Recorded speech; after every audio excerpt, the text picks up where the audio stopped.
The Galactic Council had seen many species rise and fall. They had watched civilizations bloom like flowers and wither just as fast. They had recorded the deaths of 1,000 worlds and the births of 10,000 more.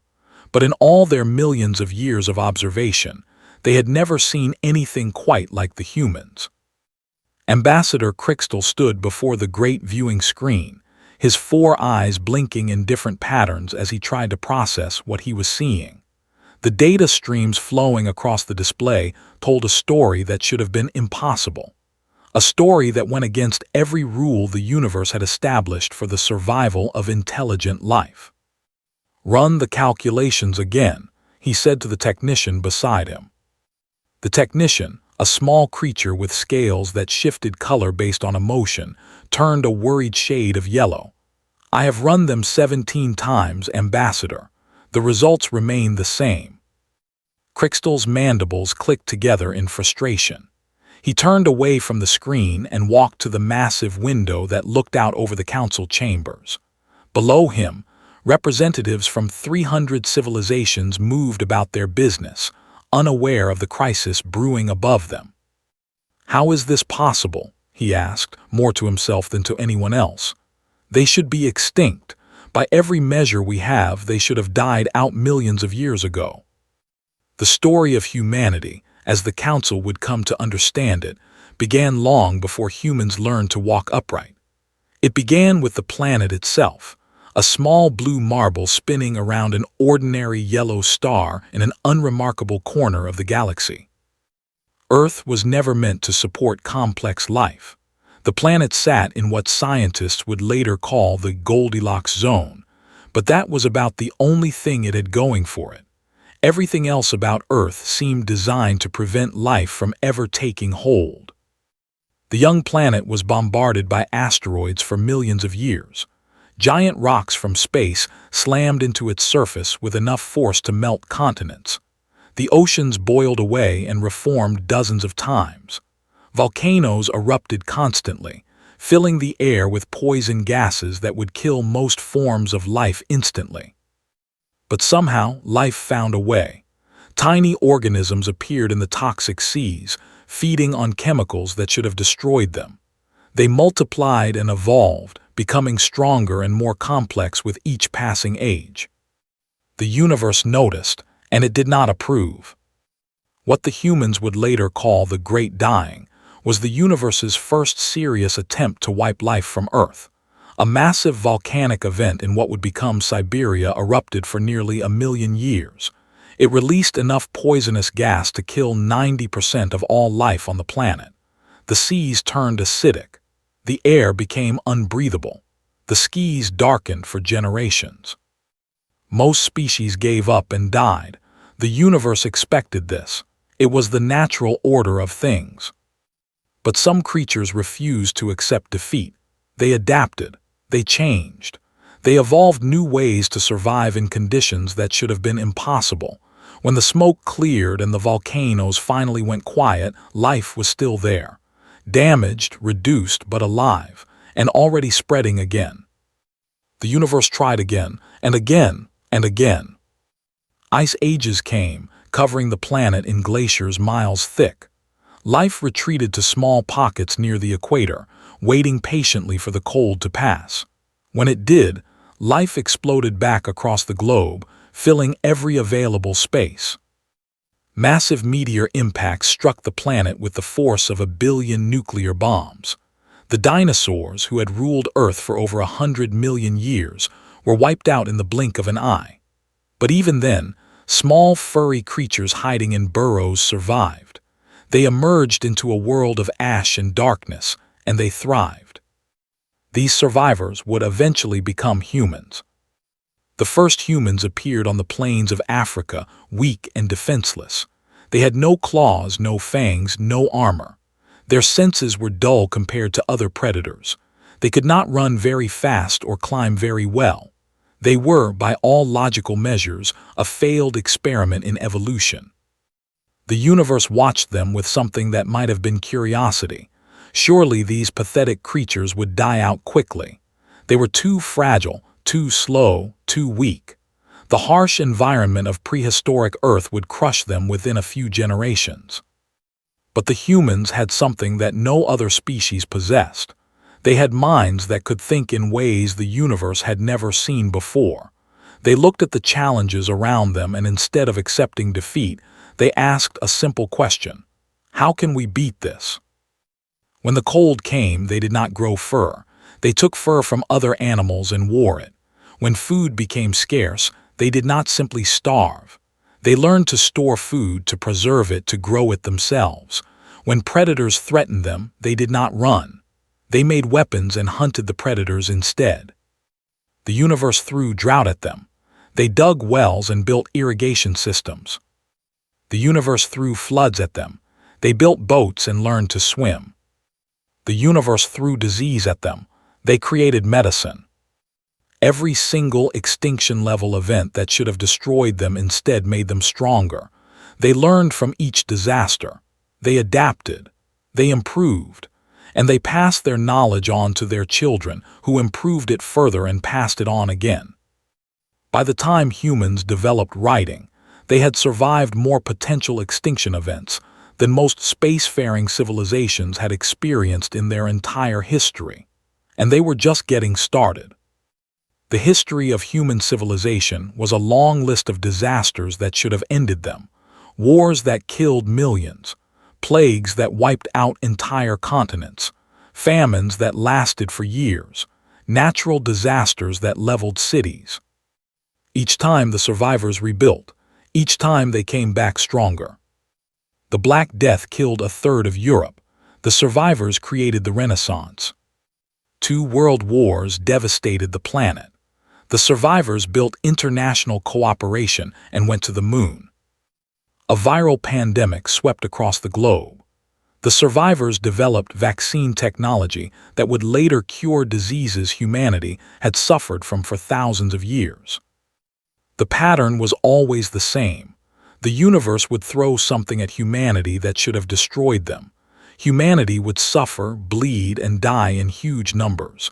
And then the survivors would stand up, dust themselves off, and say, "Is that all you've got?" Ambassador Crixtel understood none of this history when he first reviewed the human file. All he saw were the numbers, and the numbers made no sense. "They have survived 17 mass extinction events," he said, reading from the display. 17. The Zelkrathi, who we consider the most resilient species in the Council, have survived 3. The average is 1.2. The technician had turned a shade of green that Crixtel had never seen before. "It gets worse, Ambassador." "How can it possibly get worse?" "Their population growth. After each disaster, they do not merely recover to previous levels. They exceed them. Every extinction event seems to accelerate their development." Stared at the data in disbelief. That is not how extinction events work. They are supposed to set civilizations back. They are supposed to weaken species over time. "I know, Ambassador, but humans do not follow the standard patterns. They treat each disaster as what they call a learning experience. They study it, understand it, and prepare for the next one." The ambassador walked back to the window, his mind racing. In all the Council's records, no species had ever shown such remarkable resilience. It was as if the humans had declared war on the universe itself and were somehow winning. "Where are they now?" he asked quietly. "In their development, I mean." The technician checked the display. "They have achieved basic spaceflight. They have established colonies on their moon and on the 4th planet in their system. Their technology is advancing at a rate approximately 12 times faster than the galactic average." Crixtel closed his eyes. 12 times faster. That meant the humans would reach interstellar travel within a few hundred years at most. And then they would meet the Council. And then they would learn that the universe had not been acting alone in trying to destroy them. The asteroid that killed the dinosaurs had been aimed. The ice ages had been artificially prolonged. The volcanic eruptions had been triggered by machines buried deep in the planet's crust. The Council had been testing humanity, just as they tested all emerging species, to see if they were worthy of joining the galactic community. Most species failed the tests. Most species died. That was the point. The galaxy did not need weak civilizations cluttering up the stars. But humanity had passed every test. Not just passed, conquered. They had taken the Council's best efforts at extinction and used them as fuel for advancement. And now Crystal had to figure out how to explain to the rest of the Council that their greatest weapons had done nothing but make the humans stronger. The emergency session of the Galactic Council was called 3 days later.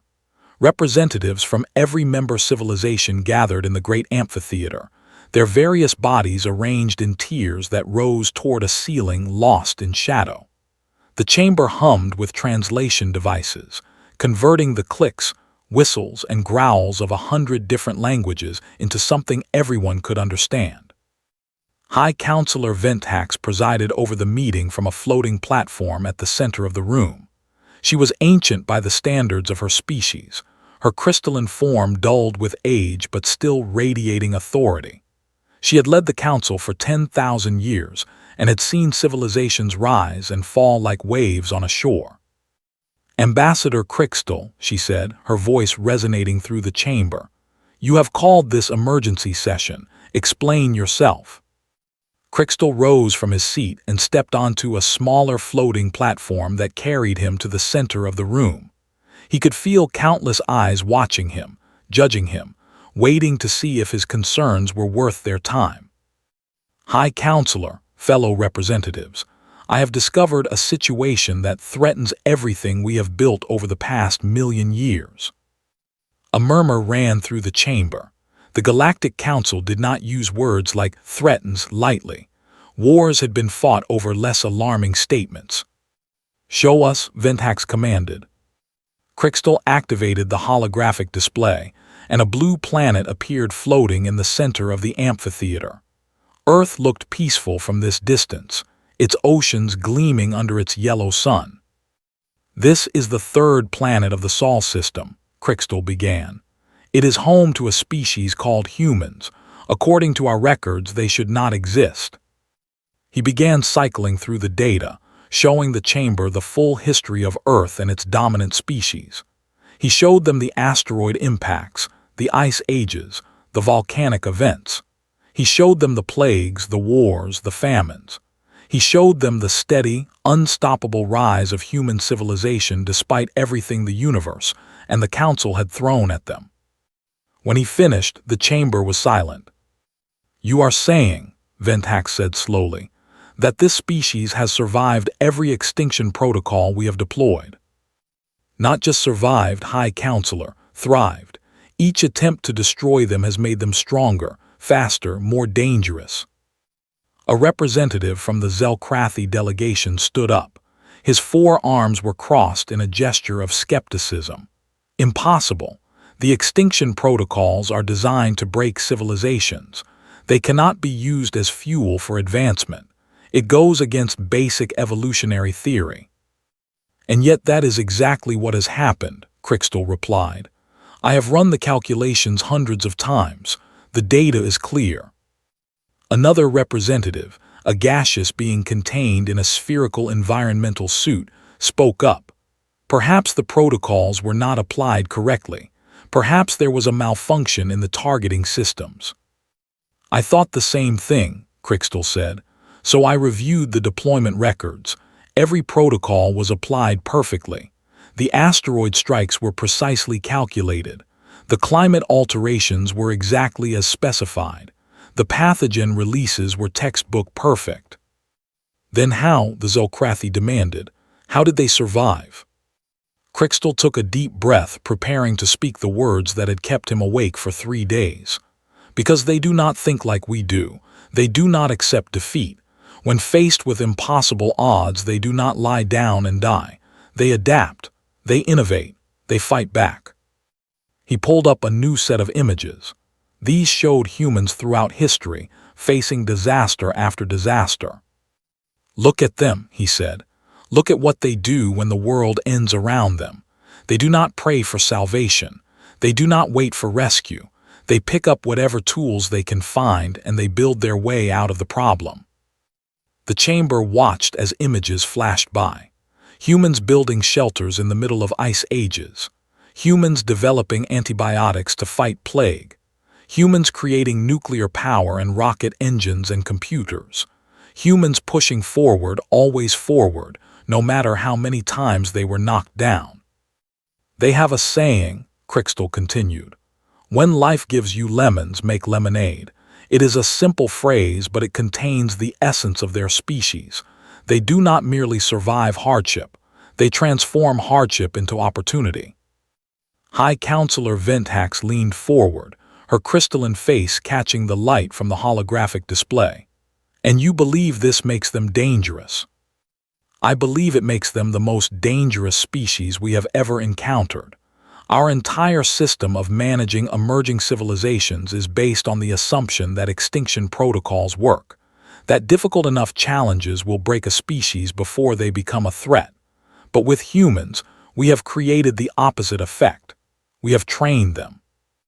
The word hung in the air like a bomb waiting to explode.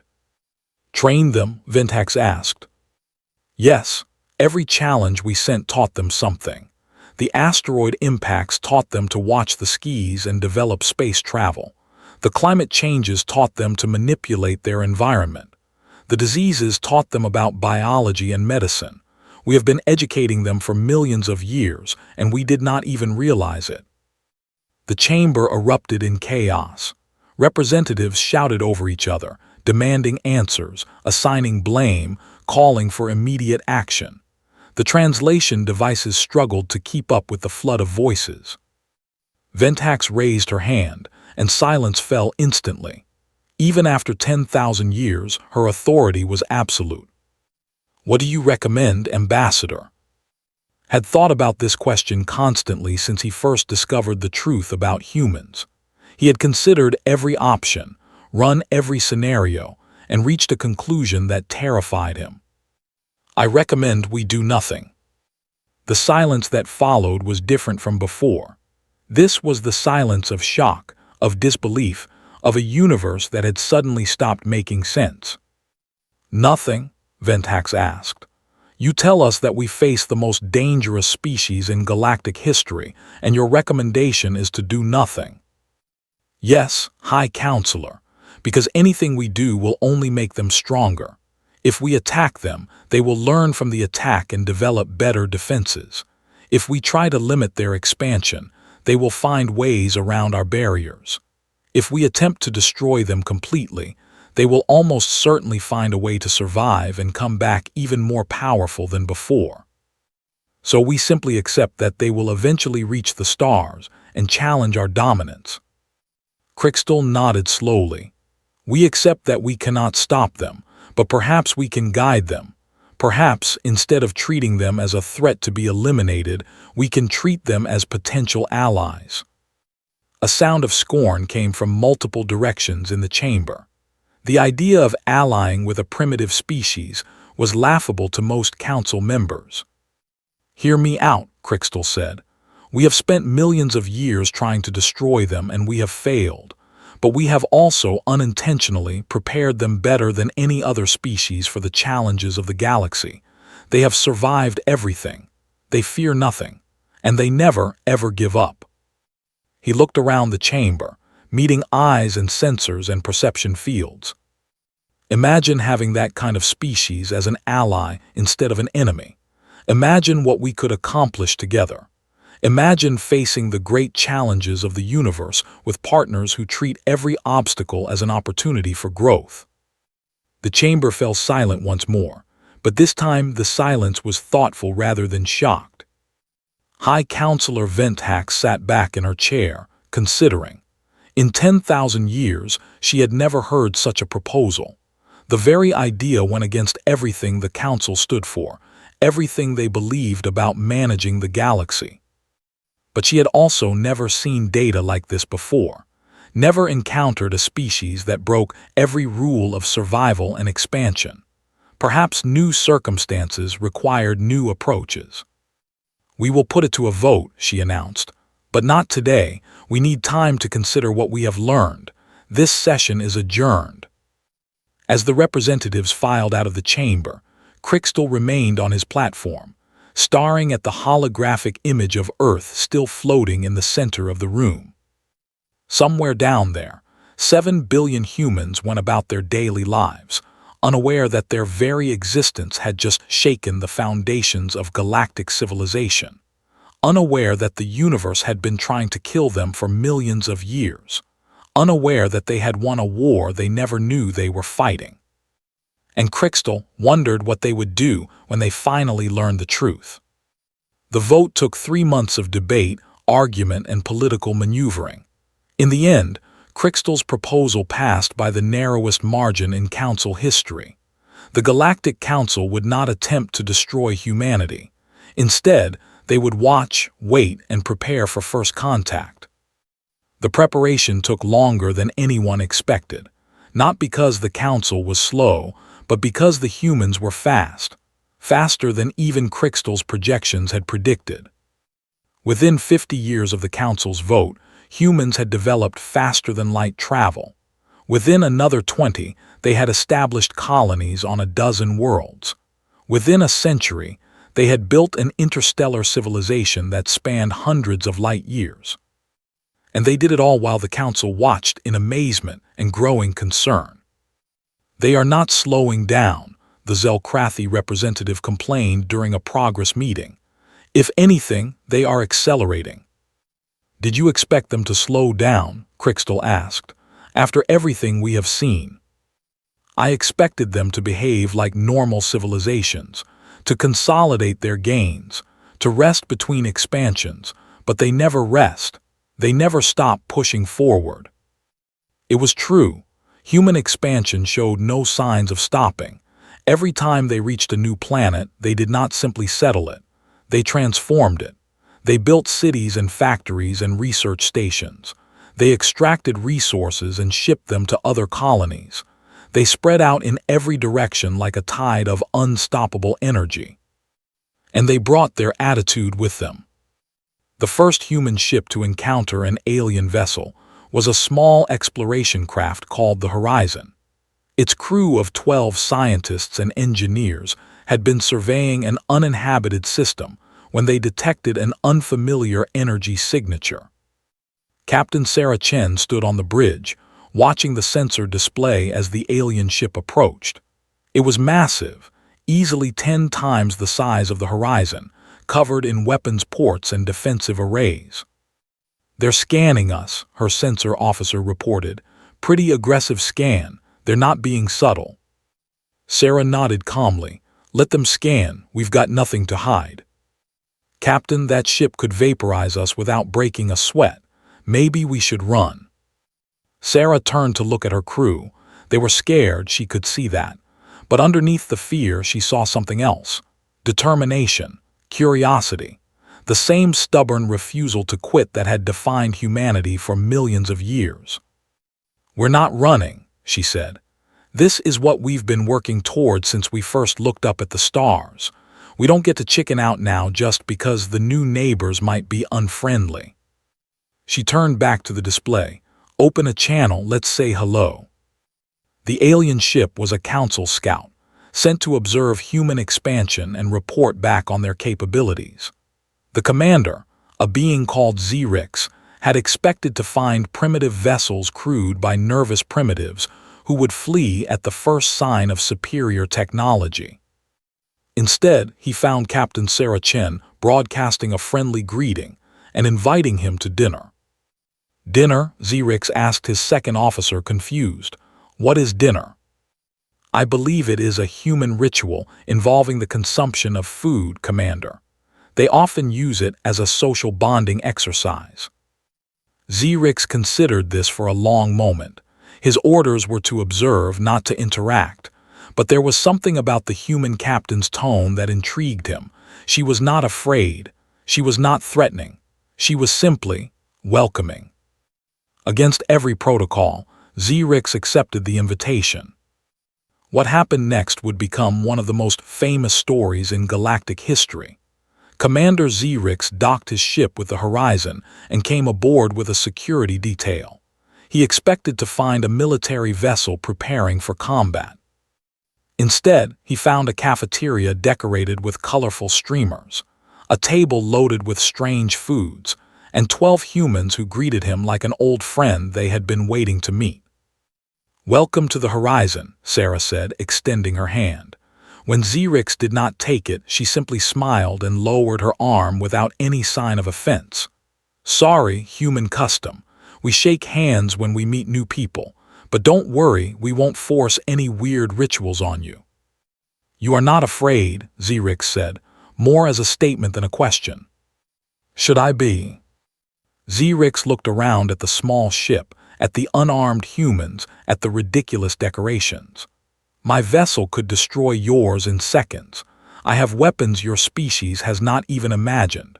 Your civilization is barely a century old, while mine has existed for hundreds of thousands of years." Sarah nodded. "Sure, but you haven't destroyed us, which means either you want something from us or you're curious about us or both. Either way, being afraid wouldn't help." "Most species are afraid when they encounter the Council," Xerix said. "Most species probably didn't spend millions of years having the universe try to kill them. At this point, scary is kind of relative for us." She gestured toward the table. "Hungry? We've got food from like 20 different Earth cultures. No idea what your species eats, but we figured we'd offer a variety." Xerix was quiet for a long moment. Then he did something that surprised everyone in the room, including himself. He laughed. "You are the strangest creatures I have ever encountered," he said. "Your entire species should be dead 100 times over, and yet here you are, offering me snacks." "Life's short," Sarah said with a shrug. "Even when it's not trying to kill you, might as well make friends while we can." That dinner lasted 6 hours. By the end of it, Xerix had transmitted a message back to the Council that would change everything.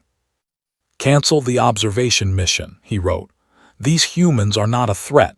They are exactly what we need." The message caused an uproar in the Council chambers. Crystal, now much older but still serving as the primary human specialist, read it with a growing sense of vindication. "What does he mean? Exactly what we need?" the Zelkrathi representative demanded. "I suspect he means exactly what he says," Crystal replied. "We have spent so long worrying about what humans might do to us. Perhaps we should have been considering what they might do for us." The formal first contact between humanity and the Galactic Council took place 2 years later. By then, Xerix had become humanity's greatest advocate among the alien races, spreading stories of their resilience, their creativity, and their remarkable ability to turn any situation to their advantage. The human delegation arrived at the Council headquarters in a ship they had built specifically for the occasion. It was not the biggest ship or the most powerful, but it was beautiful, sleek, and elegant, covered in artwork from every human culture that wanted to contribute. They decorated their diplomatic vessel, Ventax observed as it approached, with pictures. "That is very human," Crystal said. "They believe that beauty is worth pursuing, even in serious situations, perhaps especially in serious situations."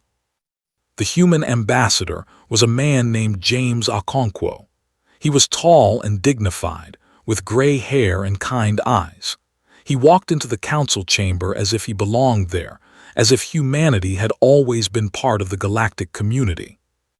"Counselors," he said, his voice carrying across the vast space, "thank you for inviting us.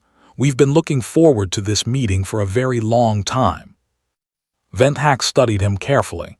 "You speak as if you knew we existed." "We suspected. The universe tried too hard to kill us for it to be natural. We figured someone was behind it. It's nice to finally meet you." The chamber went silent. In all the Council's history, no species had ever figured out the truth about the extinction protocols before formal contact.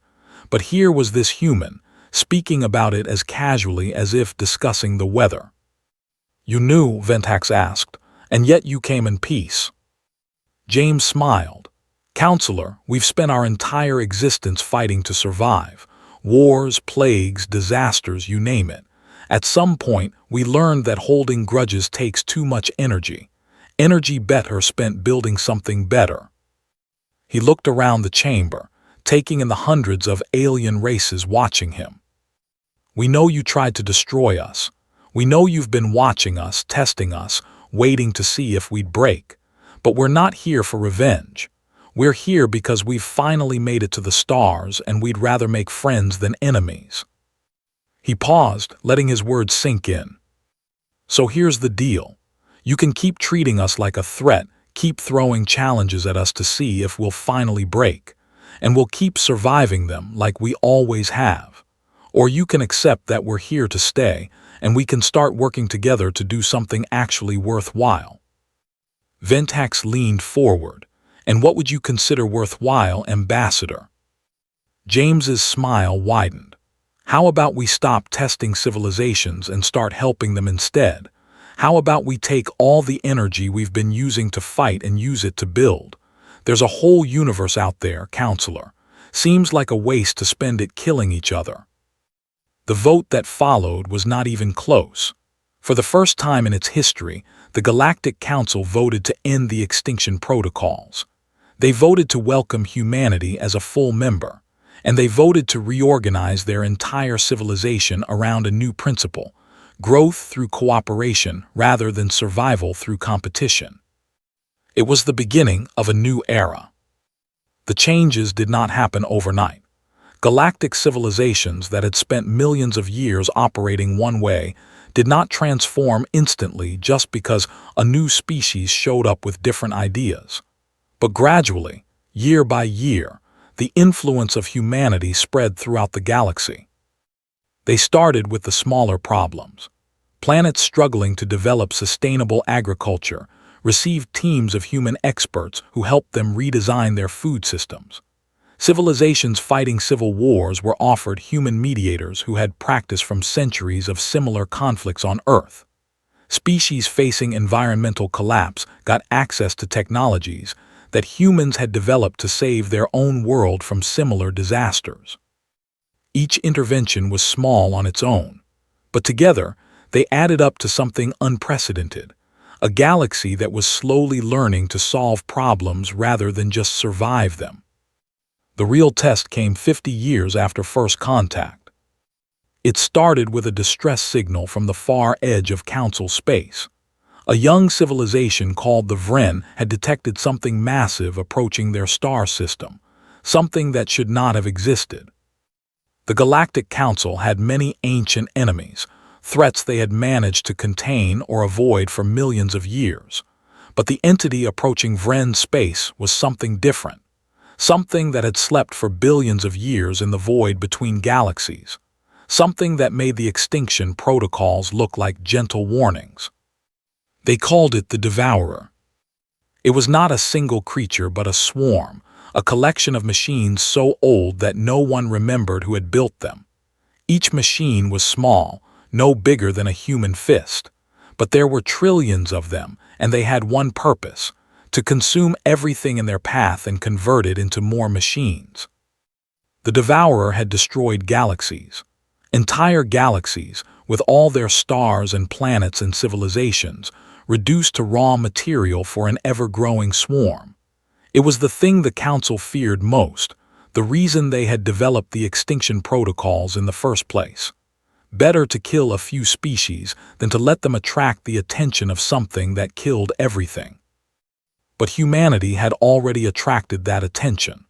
The rapid expansion of their civilization, the noise of their development, the sheer audacity of their existence had finally woken the ancient enemy. And now it was coming. High Counselor Ventax called an emergency session unlike any that had come before. Every member species attended, their representatives pale and shaking with fear. Even the eldest races, the ones who had seen more than any human could imagine, were terrified. "We have perhaps 10 years, Ventax announced. Perhaps less. The Devourer approaches at faster-than-light speeds. When it arrives, it will consume this galaxy just as it consumed others." Then we flee, the Zelkrathi representative said. We have the technology. We can escape to another galaxy before it arrives. And it will follow, Ventax said. It always follows. That is what it does. We can run for a while, but eventually we will be caught. That is how the universe works. The chamber fell into despair. Species that had survived millions of years found themselves facing extinction with no way out. It seemed that the universe had finally produced a challenge that could not be overcome. Then the human delegation stood up. Ambassador Okonkwo had retired years ago. His replacement was a woman named Mei Zhang, with sharp eyes and a reputation for solving impossible problems.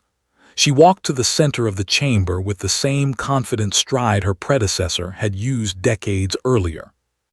"Counselors," she said, "I hear a lot of talk about running and hiding, a lot of acceptance that we're all going to die, but I don't hear anyone talking about fighting."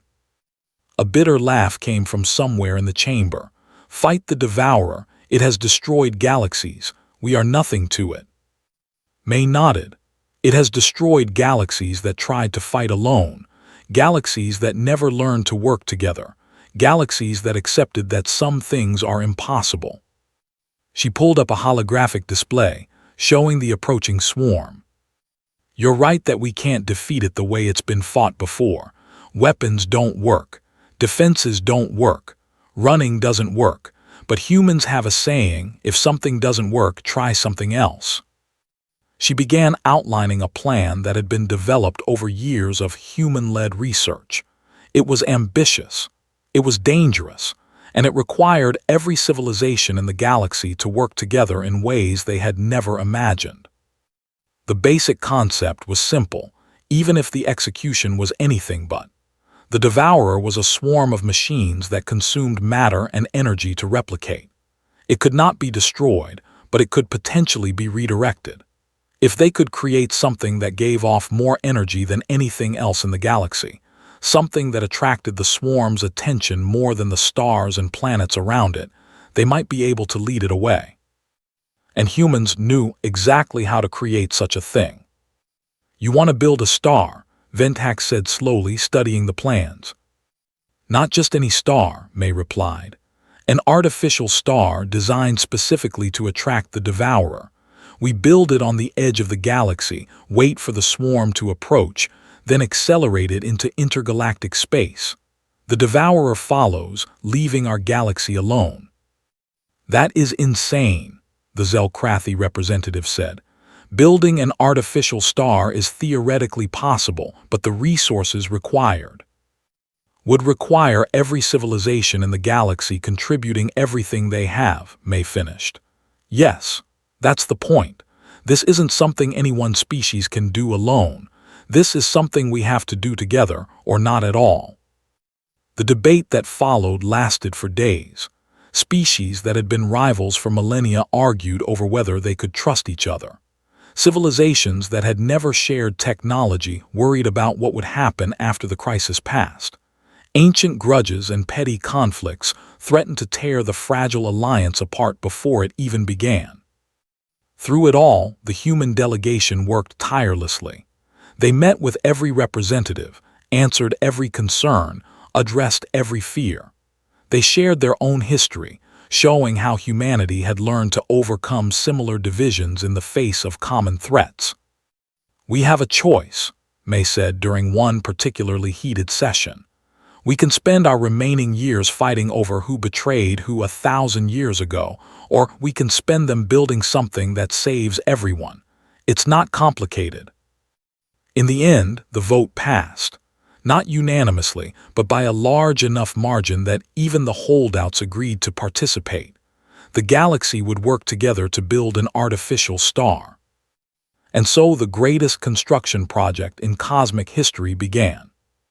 Ships from 300 civilizations converged on the construction site. Each brought materials and expertise that no single species possessed.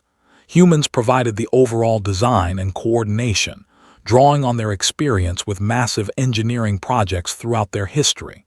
The Zelkrathi contributed advanced structural materials.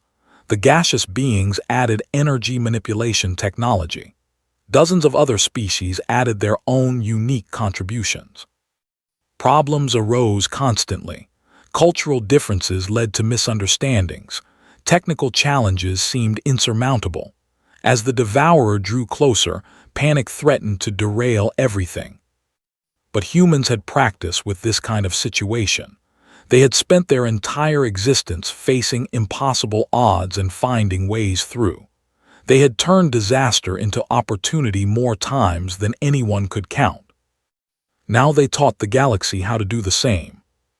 When construction fell behind schedule, human engineers worked triple shifts to catch up.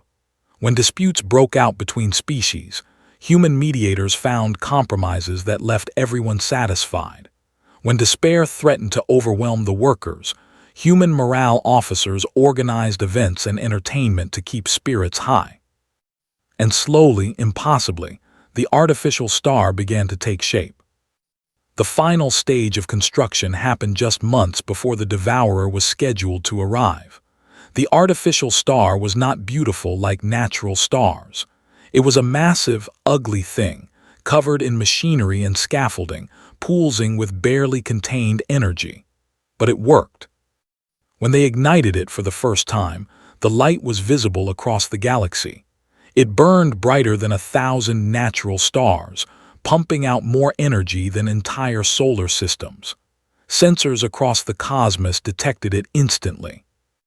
And so did the devourer. The swarm changed course. Trillions of ancient machines turned toward the new food source, drawn by hunger that had lasted billions of years. The leading edge of the swarm arrived at the artificial star within days, surrounding it like locusts around a feast. "It's working," May reported to the council. "They're taking the bait." "Can we move it?" Ventax asked, "before they consume too much." "Engines are charging now. We'll accelerate in 3 hours." Those 3 hours were the longest in galactic history. Everyone watched as the devourer continued to arrive, more and more machines appearing from the depths of space. The artificial star's output was dropping as the swarm consumed its energy, but it was holding, just barely. When the engines finally fired, the artificial star began to move. Slowly at first, then faster and faster, accelerating toward the edge of the galaxy with the devourer following close behind. No one celebrated. Not yet. The swarm was still dangerous, could still turn back if the artificial star failed. The entire galaxy held its breath as the chase continued. Days passed, then weeks.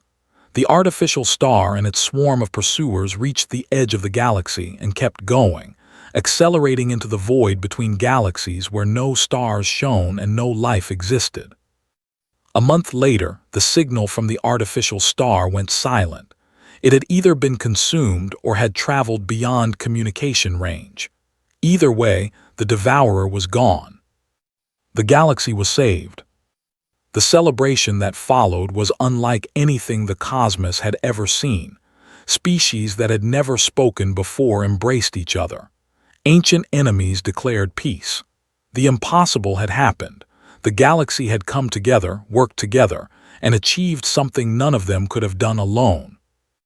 At the center of it all were the humans, the species that should have been extinct a dozen times over, the species that had refused to die, refused to give up, refused to accept that anything was impossible. High Counselor Ventax sought out Ambassador Zhang during the festivities. The ancient crystal being looked different now, her form brighter and more vibrant than it had been in centuries. "I have led the council for 10,000 years, she said. "I thought I understood how the universe worked. I believed that survival required competition, that the strong survived by eliminating the weak, that challenges were meant to break species." May smiled, "And now? Now I see that I was wrong. Challenges are not meant to break us. They are meant to teach us. Every disaster, every crisis, every extinction-level event is an opportunity to grow stronger, wiser, more capable." She looked out at the celebrating crowds. at the impossible alliance that had saved the galaxy. Your species understood this from the beginning. You took what should have destroyed you and used it to build something better.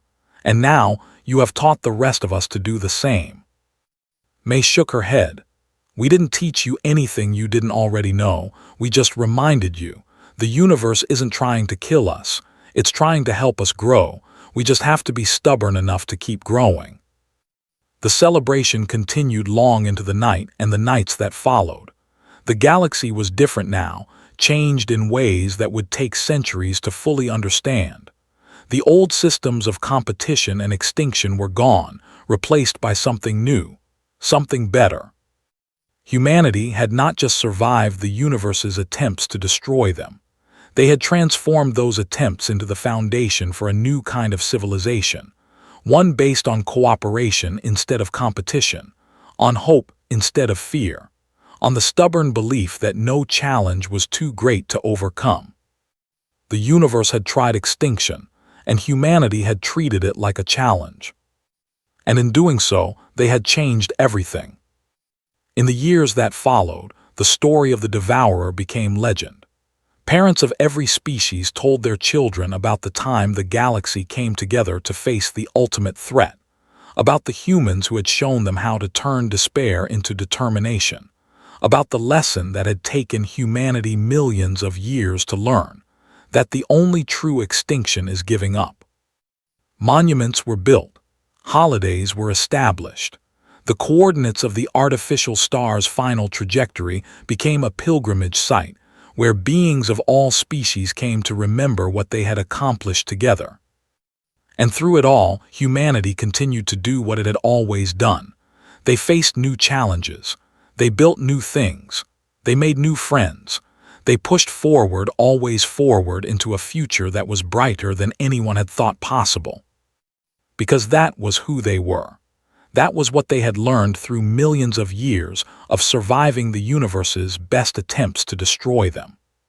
The universe tried extinction. Humanity said, "Is that all you've got?" And together they reached for the stars.